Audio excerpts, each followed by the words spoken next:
Dans le Coran, Allah jure par l'emplacement des étoiles. Les sceptiques affirment que l'auteur du Coran s'est trompé, car toutes les étoiles se trouvent à l'endroit où elles apparaissent. Aujourd'hui, les scientifiques confirment que lorsque nous observons les étoiles, nous regardons en fait dans le passé. Le temps que la lumière nous parvienne, toutes ces étoiles se seraient déplacées vers d'autres lieux. Chaque fois que nous regardons quelque chose là-haut, nous le voyons tel qu'il était dans le passé. Le temps que la lumière nous parvienne, toutes ces étoiles se seraient déplacées vers d'autres lieux. Ce phénomène a été découvert récemment, mais il a été décrit dans le Coran 400 ans avant sa découverte. Allah jure par l'emplacement des étoiles, mais pas par les étoiles elles-mêmes. Aujourd'hui, nous savons que lorsque nous observons les étoiles, nous regardons en fait dans le passé. C'est là que se trouvaient les étoiles dans le passé. Aujourd'hui, toutes ces étoiles se sont déplacées vers d'autres lieux. Masse dans des dimensions supplémentaires. Dans toutes les versions de la théorie des cordes, il y a 10 dimensions, le temps t et les 3 dimensions spatiales x, y, z, plus 6 dimensions spatiales supplémentaires. Les 4 premières dimensions, t, x, y, z, constituent notre univers observable, premier ciel. Les 6 dimensions supplémentaires restantes de la théorie des cordes contiennent de la masse. La masse dans chacune de ces dimensions supplémentaires forme un ciel distinct. 6 dimensions supplémentaires forment 6 cieux supplémentaires pour un total de 7 cieux superposés, multivers. Les astronomes viennent de confirmer l'existence de la matière noire. Cette mystérieuse matière noire est invisible, mais elle fournit l'essentiel de la gravité qui maintient les galaxies, et non la matière ordinaire qui forme les étoiles et les planètes. Cette matière noire invisible possède d'étranges propriétés de collision, sans collision. En d'autres termes, nous ne pouvons pas voir la matière noire ni entrer en collision avec elle, mais nous pouvons détecter sa gravité. Sur cette image, 2 énormes amas de matière noire invisible, en bleu, sont entrés en collision l'un avec l'autre. Chaque amas a une masse de 10,000 galaxies, chaque amas représente un quadrillion de fois la masse du Soleil, 1015. Voir, Universe Today. Cependant, au moment de l'impact, au lieu de se désintégrer en morceaux plus petits, ils se sont traversés l'un l'autre indemnes. Cela signifie qu'ils ne sont pas entrés en collision l'un avec l'autre, ils se sont simplement traversés l'un l'autre. Les 2 amas ont entraîné notre hydrogène. Le premier amas a entraîné l'hydrogène dans une direction, tandis que l'autre amas l'a entraîné dans une autre direction. Puis les 2 amas sont entrés en collision l'un avec l'autre. La matière noire a traversé les 2 amas sans encombre, mais l'hydrogène entraîné par le premier amas est entré en collision avec l'hydrogène entraîné par le second amas. Cependant, il y a 1400 ans, le Coran a dit que Dieu jure par les corps célestes qui sont invisibles, qui bougent, qui balayent. Coran 82.15-16. Je jure par ceux qui sont invisibles, qui se déplacent, qui balayent. Cette matière noire est invisible, se déplace et balaie notre hydrogène. Afin d'expliquer pourquoi cette matière noire invisible n'entre pas en collision les uns avec les autres, ni avec nous, mais que nous détectons tout de même sa gravité, les physiciens et les cosmologistes travaillent sur des théories comportant des dimensions supplémentaires. Traditionnellement, les scientifiques pensaient que nous vivions dans un univers à 4 dimensions, le temps et les 3 dimensions spatiales habituelles que sont la longueur, la largeur et la hauteur, t, x, y, z. Cependant, il existe aujourd'hui des preuves de l'existence de 6 dimensions spatiales supplémentaires. Nous ne pouvons donc pas voir cette matière noire, ni entrer en collision avec elle, parce qu'elle a une masse dans les 6 dimensions supplémentaires restantes.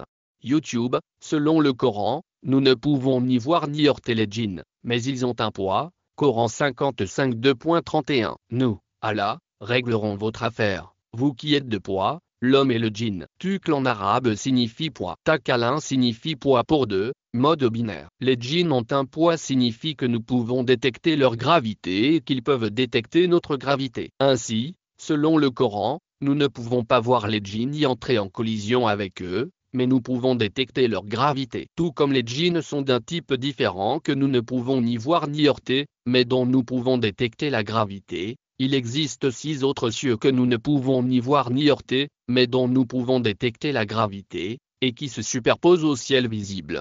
Coran 41 2.12. C'est ainsi qu'en 2 jours, Allah, décréta qu'il y avait 7 cieux superposés et fit connaître à chacun d'eux les ordres qu'il avait reçus. Et nous avons paré le ciel le plus bas de lumière et de protection. Tel est le décret de l'exalté, du connaisseur. Selon le Coran, seul le ciel le plus bas possède une lumière visible. Cela signifie que cette matière noire existe dans les 6 cieux superposés au-dessus du ciel le plus bas. Toujours selon le Coran, chacun de ces 6 autres cieux est d'un type différent et possède ses propres planètes, comme la Terre. Coran 65 2.12. C'est Allah qui a créé 7 cieux et une terre qui leur ressemble. Le commandement d'Allah descend parmi eux afin que vous sachiez qu'Allah est capable de tout et qu'Allah sait tout. Les 7 cieux superposés ont des planètes comme la Terre, mais nous ne pouvons ni les voir ni entrer en collision avec elles, mais nous pouvons détecter leur gravité.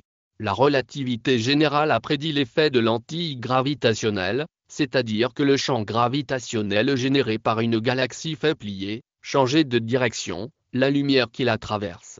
La matière noire n'émet pas de lumière, mais nous pouvons tout de même cartographier son emplacement en utilisant le lentillage gravitationnel, c'est-à-dire en détectant les endroits où la lumière s'infléchit là où elle ne devrait pas. Dans l'image et la vidéo ci-dessus, la lumière est courbée par de la matière noire invisible à des endroits où elle ne devrait pas l'être. Les musulmans affirment que c'est ainsi que Dieu défie les non-croyants de détecter les 6 autres cieux superposés. Coran 67 2.34. C'est Allah qui a créé 7 cieux superposés. Vous ne voyez pas de variation dans les formations du compatissant, alors redirigez votre regard, voyez-vous une création, puis réorientez votre regard, votre vision vous revient en défaite et en regret. Futur en arabe est un nom qui signifie création à partir de rien, il ne signifie pas déchirure. Son verbe passé est fatara et se trouve dans le Coran 6 2.79. Signifiant créer. Le verbe qui signifie déchirer ou détruire et son opposé, tafatara, comme dans le Coran 19 2.90. Son nom est tafatur. La question posée dans le Coran est donc la suivante: voyez-vous une création à partir de rien? Votre réponse initiale devrait être non. Mais dans le deuxième verset, lorsque vous êtes censé réorienter votre vue, votre réponse se transformera en oui, avec la défaite. Pourquoi devriez-vous réorienter votre regard lorsque vous observez de la matière noire? Pourquoi devriez-vous regarder dans une autre direction, puis revenir en arrière? Eh bien, la gravité d'un objet massif vous fait voir les étoiles de l'arrière-plan dans une autre direction. C'est ainsi que nous détectons la matière noire aujourd'hui. Les images d'arrière-plan sont lissées à un certain angle. Comme la matière noire n'émet pas de lumière, nous devons retracer la lumière des galaxies d'arrière-plan. À partir des distances et de l'angle de lentille, nous estimons la masse de la matière noire. Pour détecter les 7 cieux superposés, il faut donc regarder au loin, puis en arrière, afin de mesurer l'angle. Pas d'angle, pas de matière noire. Comment un homme analphabète ayant vécu 1400 ans aurait-il pu savoir que la lumière pouvait changer de direction? Le Coran insiste sur l'existence de 7 cieux superposés. Nous sommes dans le ciel le plus bas. Les anges sur vos épaules sont dans le 7e ciel. Satan et les djinns qui vous traversent sont dans un ciel intermédiaire. Cependant, les 7 cieux sont superposés. Nous ne pouvons pas voir les anges ni les djinns, ni entrer en collision avec eux, mais nous pouvons détecter leur gravité, alors qu'il s'agit exactement des mêmes propriétés de la matière noire, que nous ne pouvons pas voir ni entrer en collision avec eux, mais dont nous pouvons détecter la gravité. La théorie des cordes explique ce qu'elles sont. Il s'agit d'une masse dans des dimensions supplémentaires. Traditionnellement, les physiciens pensaient que les plus petites particules des atomes étaient ponctuelles, c'est-à-dire qu'elles ressemblaient à des points. Cependant, des découvertes récentes suggèrent que la plus petite particule ne ressemble pas à un point, comme on le pensait auparavant, mais plutôt à une chaîne d'énergie vibrante. Les physiciens ont également découvert que ces cordes ont besoin de plus de 3 dimensions spatiales pour vibrer. Elles ont notamment besoin de 6 dimensions spatiales supplémentaires. Dans toutes les versions de la théorie des cordes, il y a 10 dimensions, le temps, les 3 dimensions spatiales habituelles, T, X, Y, Z, notre univers observable, et 6 dimensions spatiales supplémentaires, soit un total de 10 dimensions, un temporel plus 9 spatiales égale 10 dimensions. YouTube, dans cette animation, les cordes de couleurs différentes vibrent en fait dans des dimensions différentes. Elles n'interagissent pas entre elles, si ce n'est par la gravitation. La membrane bidimensionnelle à laquelle elles sont attachées dans cette animation correspond aux 3 dimensions auxquelles nous sommes habitués. projetés en 2D. Pour cette présentation, les photons ne voyagent que sur ce plan 2D. Toujours pour cette présentation, et c'est pourquoi nous ne pouvons pas les voir. Nous ne pouvons détecter que l'ombre gravitationnelle des cordes sur le plan 2D. D'autres théories concurrentes, comme la théorie M, ont une dimension spatiale supplémentaire, ce qui fait un total de 11 dimensions, mais cette dimension spatiale supplémentaire sert à décrire les cordes elles-mêmes, qu'une corde soit un objet unidimensionnel comme un fil ou qu'elle soit une membrane bidimensionnelle enroulée comme un tube. Si les cordes ont une épaisseur, ou une épaisseur variable comme dans cette animation, nous avons besoin de cette 11e dimension pour les décrire, pour décrire le tube. En revanche, si les cordes n'ont pas d'épaisseur, toujours une unité, la 11e dimension n'est pas nécessaire. Quoi qu'il en soit, dans toutes les théories actuellement en compétition, cette matière noire est une masse dans ces 6 dimensions spatiales supplémentaires. Et dans toutes ces théories, la gravité est une force portée par les gravitons, tout comme le magnétisme est porté par les photons. Les gravitons sont émis par des cordes et sont ensuite absorbés par d'autres cordes, même celles qui vibrent dans d'autres dimensions. Différentes couleurs dans cette présentation. L'endroit où les gravitons voyagent s'appelle le bulk, différent du plan 2D où voyage la lumière dans cette présentation. D'un point de vue physique, nous ne vivons pas dans un univers mais plutôt dans un multivers, plusieurs univers superposés les uns aux autres. La gravité est la seule chose que partagent ces univers parallèles, Miyokaku. Cependant, une nouvelle théorie affirme que la matière noire pourrait être de la matière ordinaire dans un univers parallèle. Si une galaxie planait dans une autre dimension, nous ne pourrions pas la voir. Elle serait invisible, mais nous sentirions sa gravité. Cela pourrait donc expliquer la matière noire. On peut se demander à quoi ressemblent ces 6 dimensions spatiales supplémentaires. Les dimensions supplémentaires sont minuscules et enroulées en chaque point de l'espace. Pour imaginer une seule dimension supplémentaire, imaginez la fourmi de la vidéo ci-dessus qui rétrécit des milliards de fois. Cette fourmi devient alors suffisamment petite pour passer à la dimension circulaire supplémentaire, comme une montagne russe. Au lieu d'une dimension circulaire supplémentaire, il y a 6 dimensions qui ne sont pas nécessairement circulaires, mais qui sont toutes enroulées en chaque point de l'espace. La fourmi rencontrerait plusieurs itinéraires de ce type. Tant que la fourmi reste dans l'une de ces dimensions supplémentaires, nous ne pourrions pas la voir ni entrer en collision avec elle, mais nous pourrions toujours détecter sa gravité. La matière noire n'est pas seulement une masse dans d'autres dimensions, mais aussi dans des univers parallèles, où les lois de la physique ne sont peut-être pas les mêmes que les nôtres. La seule chose que partagent ces univers parallèles superposés est la gravité. Si l'on ajoute notre univers à ces univers parallèles, on obtient le multivers. D'un autre côté, Dieu jure que le ciel est tissé. Coran 51 2.7. Et le ciel qui a des tissages. Ubuk est le pluriel d'Abka qui signifie un nœud ou une trame. Le chemin que doit emprunter cette fourmi ne ressemble-t-il pas à une trame? Bien sûr. En fait, ces 7 cieux, multivers, sont des univers parallèles tissés ensemble, littéralement. Les cieux superposés dans le Coran sont les dimensions spatiales supplémentaires de la théorie des cordes. Aujourd'hui, nous sommes certains que nous ne vivons pas dans un univers,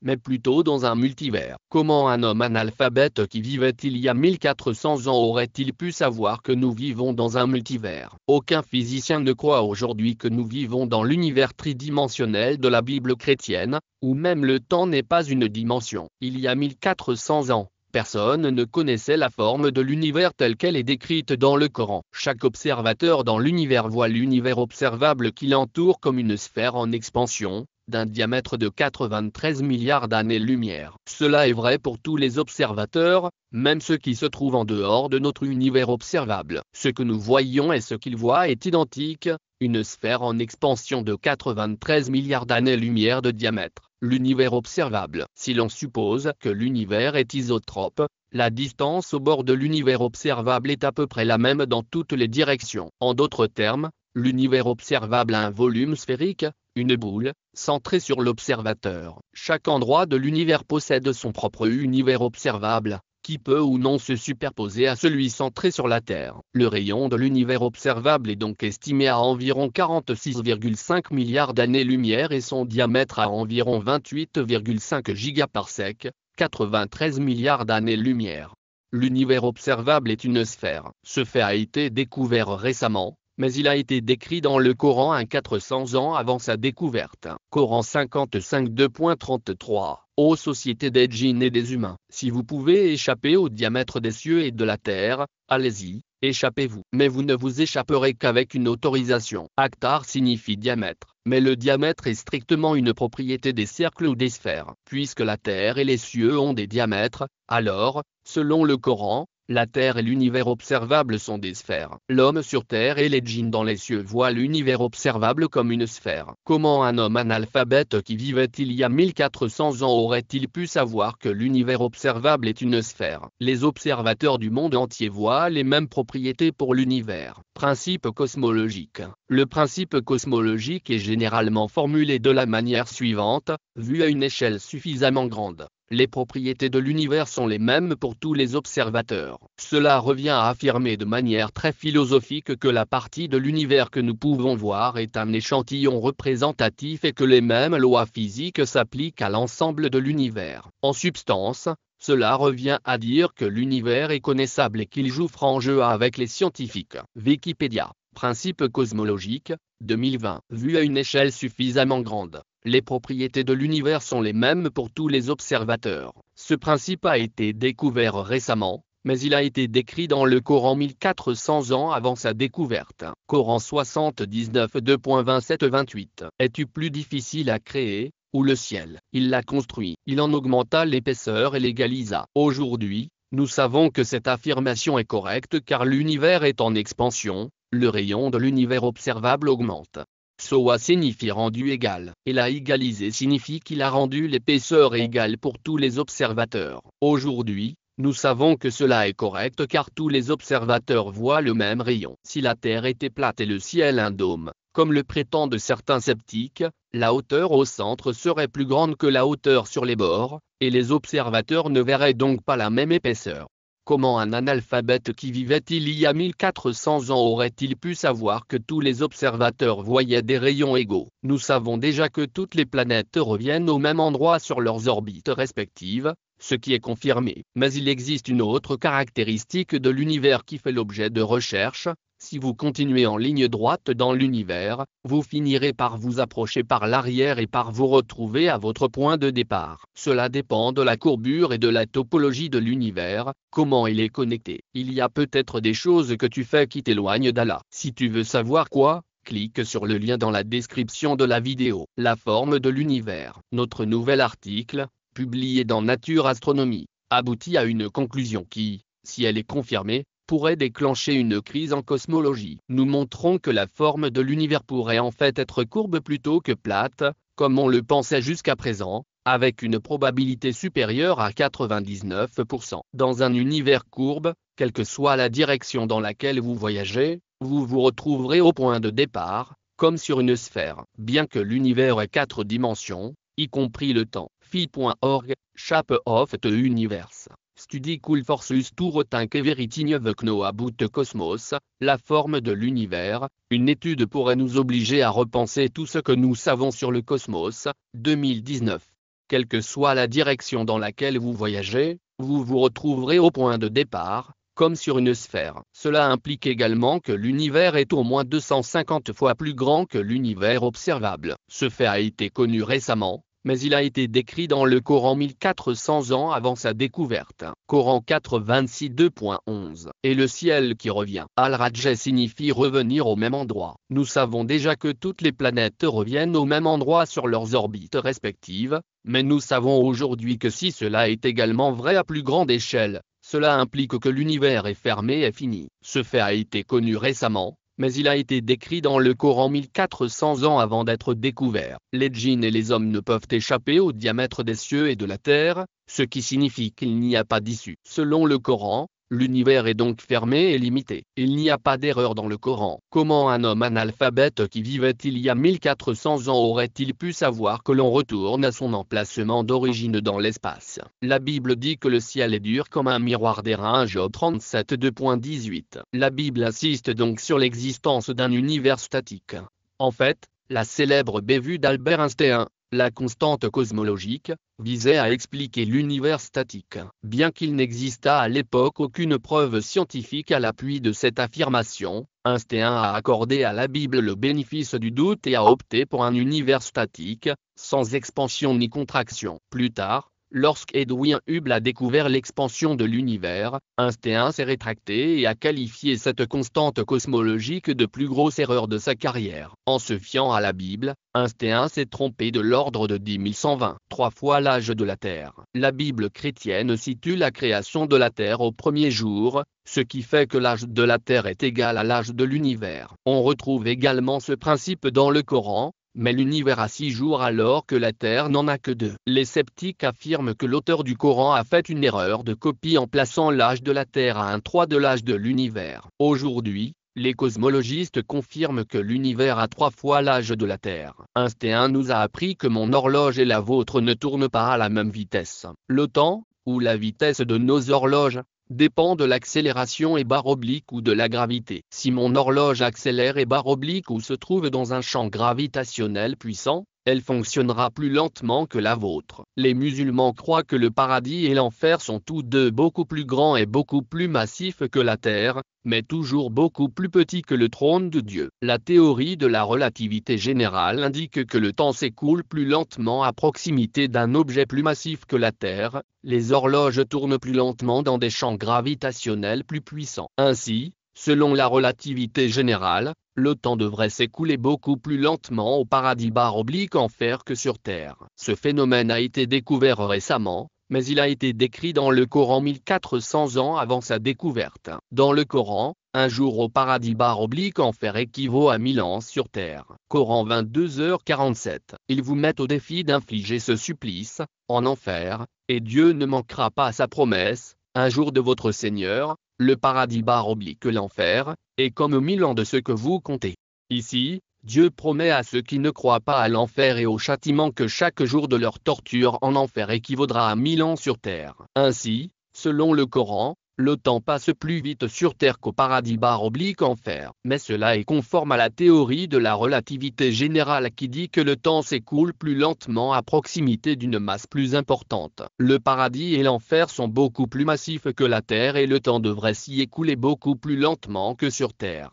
Les chrétiens croient que Dieu a créé l'univers en 6 jours terrestres et qu'il s'est reposé le 7e jour. Les musulmans croient que 6 jours se sont écoulés au trône de Dieu, mais que nous avons vécu 13,8 milliards d'années sur Terre. Les musulmans croient que Dieu n'est pas lié à son trône, mais qu'il l'a créé et l'a fixé comme référence. Le Coran dit que le trône de Dieu est encore plus large que l'univers entier. Alors qu'en est-il de la masse du trône de Dieu? Le trône de Dieu est beaucoup plus massif que la Terre. Le temps devrait s'y écouler beaucoup plus lentement que sur Terre. Notre système solaire est âgé de 4,6 milliards d'années. La Terre a commencé à s'accréter en même temps que le Soleil et les planètes voisines il y a 4,6 milliards d'années. Cependant, l'univers a 13,8 milliards d'années. L'âge de la Terre correspond donc à un tiers de l'âge de l'univers, 4,6 milliards d'années /13,8 milliards d'années égale 1/3. Dans le Coran, le trône de Dieu est utilisé comme référence. Dans le temps du trône de Dieu,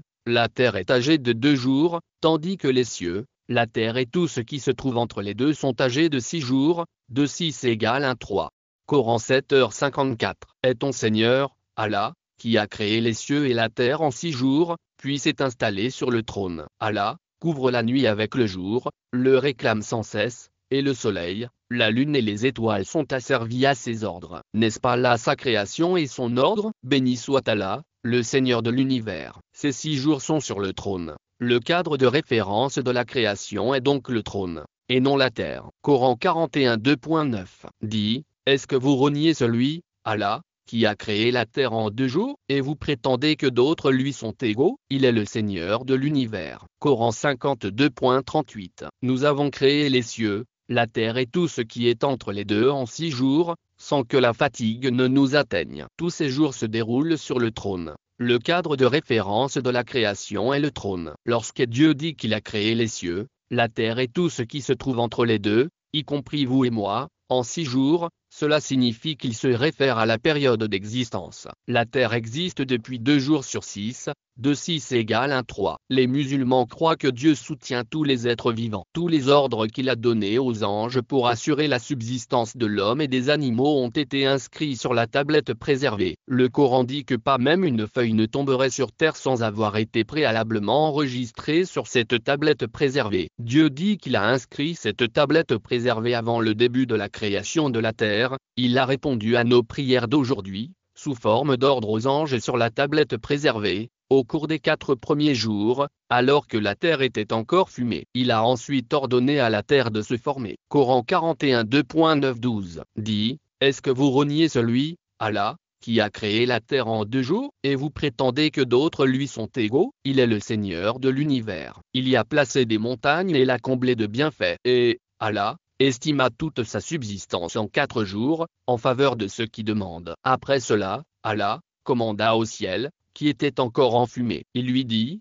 ainsi qu'à la terre, venez ensemble, de gré ou de force. Ils dirent, nous nous unissons, de gré ou de force. C'est ainsi qu'en 2 jours, Allah les jugea comme 7 cieux superposés et fit connaître à chacun de ses ordres. Et nous avons paré le ciel le plus bas de lumière et de protection. Tel est le décret de l'exalté, du connaisseur. Dieu a répondu à nos prières aujourd'hui, alors que la terre était encore fumée, les 4 premiers jours. Après cela, Thomas en arabe, Dieu a ordonné à la terre de se former. La formation de la terre a pris 2 jours. Nos prières d'aujourd'hui sont donc déjà exaucées sur la tablette préservée avant même que la formation de la terre ne commence. C'est également au cours des 2 premiers jours que Dieu a jugé les 7 cieux superposés et a révélé ses ordres aux anges, sous forme d'instructions sur la tablette préservée.